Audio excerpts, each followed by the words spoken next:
আমার সবসময় এই জিনিসটাতেই প্রবলেম হয়, সবকিছু তাড়াতাড়ি করে নিলেও কানেরটা আমি কোনো মতেই তাড়াতাড়ি পরতে পারি না। কানের দুলের পেছনের যে অংশটা থাকে ওটার মনে হয় ভেতরে কিছু একটা হয়েছে, তাই কোনো মতেই আমি তাড়াতাড়ি পরতে পারি না। অনেক কষ্ট করে পরেছি, আর এখন তো শীতকাল, তাড়াতাড়ি যে চান করে বেরিয়ে যাবো চিরুনি করে এটা তো হবেই না। মুখে মাখো, গায়ে মাখো, ঠোঁটে মাখো। আর এই লিপ বামটা আমার একটা ফেভারিট, দেখো একটা শেষ করে দিয়েছে আর একটা নতুন নিয়ে রেখেছি। বাই দ্য ওয়ে, তোমাদেরকে তো একটা জিনিস দেখানো হয়নি, এই যে দেখো আমার শাঁখাটা। বলে বিয়ের 1 বছর পেরিয়ে গেলে আর বিয়ের শাঁখা পরতে নেই। বাবার বাড়িতে গেছিলাম সোনার শাঁখা পরে, এসেই আমি এটা চেঞ্জ করে দিয়েছি। এটা আমাকে আয়ুষ সাজে দিয়েছিল আমার শ্বশুর বাড়ি থেকে। শাঁখাটার ডিজাইনটা কিন্তু খুবই সুন্দর, তোমাদের কেমন লাগলো কমেন্ট করে জানিও। তারপর আজকে কিছু কাছাকাছি করেছিলাম, সেইগুলোই আমি ছাদে শুকাতে চলে এলাম। আর আজকের ওয়েদারটা কিন্তু খুবই ভালো, সুন্দর রোদ বেরিয়েছে। সবকিছু শুকানো কমপ্লিট, তারপর আমি চলে এলাম ঠাকুর ঘরে। পুজোও তো করতে হবে। পুজো বলতে আমি শুধু এই কার্তিক ঠাকুরই পুজো করি, বাড়ির যে ঠাকুর রয়েছে সেটা কিন্তু দিদা পুজো করে। এমনকি তুলসী মঞ্চে জলটাও কিন্তু দিদাই দেয়। আসলে দাদু সকালবেলায় উঠে তুলসী মঞ্চে প্রথমে জল দেয়, তারপর দিদা পুজো করতে এলে তুলসী মঞ্চে জল দেয়, তাই আমি আর দিই না। আর একটা কথা কি বলতো,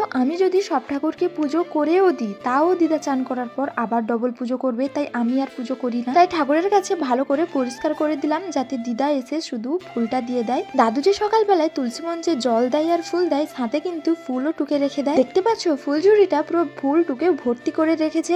যাই হোক, বলতে বলতে আমার কিন্তু এখানটায় কার্তিক পুজো শেষ হয়ে গেল। আমি তো এদিকে সব রেডি করে রেখেছি, দিদারও চান করা হয়ে গেছে, এলেই শুধু ফুলটা দেবে।